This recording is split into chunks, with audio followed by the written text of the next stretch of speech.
ನಿಮ್ಮೆಲ್ಲರನ್ನು ಕುರಿತು ನಮ್ಮ ಪಕ್ಷದ ಅಧ್ಯಕ್ಷರು ಕೋಚಿಂಗ್ ನಿರ್ದೇಶಕರಂತ ನಾಗರಾಜಣ್ಣವರು ಮಾತಾಡಬೇಕಂತ ಮನವಿ ಮಾಡ್ತಾರೆ. ಒಂದು ನಿಮಿಷ ಎಲ್ಲ ಮಾಡ್ತೀನಿ. ಮೋದಿ ಅವರು ಈ ದೇಶದ ಪ್ರಧಾನಿ ಆಗೋದು ಶತಸಿದ್ಧ.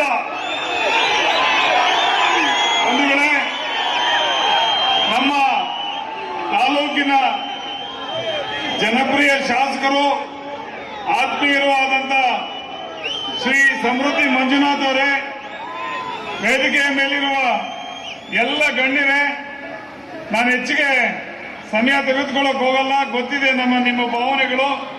ಆದ್ರೆ ಒಂದನ್ನು ಹೇಳೋದಕ್ಕೆ ಬಹಳ ಇಚ್ಛೆ ಪಡ್ತೇನೆ.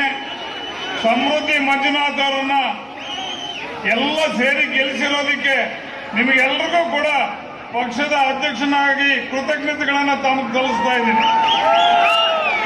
ಒಂದು ಕಡೆ ಏನು ಸಮೃದ್ಧಿ ಮಂಜುನಾಥ್ ಅವರು ಶಾಸಕರಾದ ಮೇಲೆ ಅನೇಕ ಕೊಡಗೈ ದಾನಿ ಅಂತ ಹೆಸರು ತಗೊಂಡು ಅನೇಕ ಕಾರ್ಯಕ್ರಮಗಳನ್ನು ಈಗಾಗಲೇ ಎಲ್ಲ ಕಡೆ ಮಾಡ್ತಾ ಇದ್ದಾರೆ.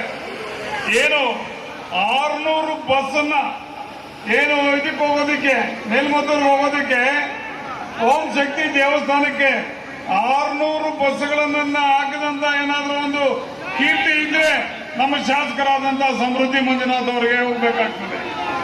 ಯಾರು ಬರೀ ಬಾಯಿ ಮಾತಲ್ಲಿ ಹೇಳ್ತಾರೆ, ಯಾರು ಕೃತಿಯಲ್ಲಿ ಮಾಡಲ್ಲ. ಆದ್ರೆ ಸಮೃದ್ಧಿ ಮಂಜುನಾಥ್ ಅವರು ಕೃತಿಯಲ್ಲಿ ತೋರಿಸಿದ್ದಾರೆ. ಈ ದಿನ ಕೂಡ ಆವಣಿ ಜಾತ್ರೆ ಪೂರ್ತಿಯಾಗಿ ಸಕ್ಸಸ್ ಆಗಬೇಕು, ಯಾವುದೇ ಗಲಾಟೆ ಇಲ್ಲದೆ ಚೆನ್ನಾಗಾಗಿದೆ ಅಂದ್ರೆ ಅದಕ್ಕೆ ಕಾರಣ ಸಮೃದ್ಧಿ ಮಂಜುನಾಥ್ ಅವರು. ಯಾಕೆಂತಂದ್ರೆ ಎಲ್ಲ ಇಲಾಖೆಗಳನ್ನ ಒಟ್ಟುಗೂಡಿಸಿ ಒಳ್ಳೆ ಕಾರ್ಯಕ್ರಮ ಮಾಡಿರ್ತಕ್ಕಂಥದ್ದು ಯಶಸ್ಸೇನಾದ್ರೂ ಇದ್ರೆ ಅದು ಸಮೃದ್ಧಿ ಮಂಜುನಾಥ್ ಅವ್ರಿಗೆ ಹೋಗ್ಬೇಕು. ಬಂಧುಗಳೇ, ಏನು ಮುಂದಿನ ದಿನಗಳಲ್ಲಿ ಇನ್ನು ಹತ್ತಿರದಲ್ಲೇ MP ಚುನಾವಣೆ ಬರ್ತಾ ಇದೆ. MP ಚುನಾವಣೆಯಲ್ಲಿ ಬಿಜೆಪಿ JDS ಮೈತ್ರಿ ಅಭ್ಯರ್ಥಿಗೆ ತಮ್ಮ ಓಟನ್ನು ಹಾಕಬೇಕು ಅಂತ ಕೇಳ್ಕೊಳ್ತಾ ನಾನು 2 ಮಾತನ್ನ ಮುಗಿಸ್ತಾ ಇದ್ದೇನೆ.